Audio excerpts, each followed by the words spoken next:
जम्मू में मचैल माता यात्रा के लिए भक्तों की सेवा में समर्पित श्री पंचमुखी सेवा दल के द्वारा आयोजित लंगर सेवा ट्रकों को आज जम्मू से रवाना किया गया।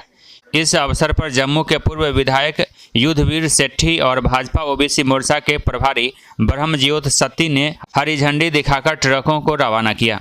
कार्यक्रम में भाजपा के वरिष्ठ नेता और पंचमुखी सेवा दल के सदस्य उपस्थित रहे।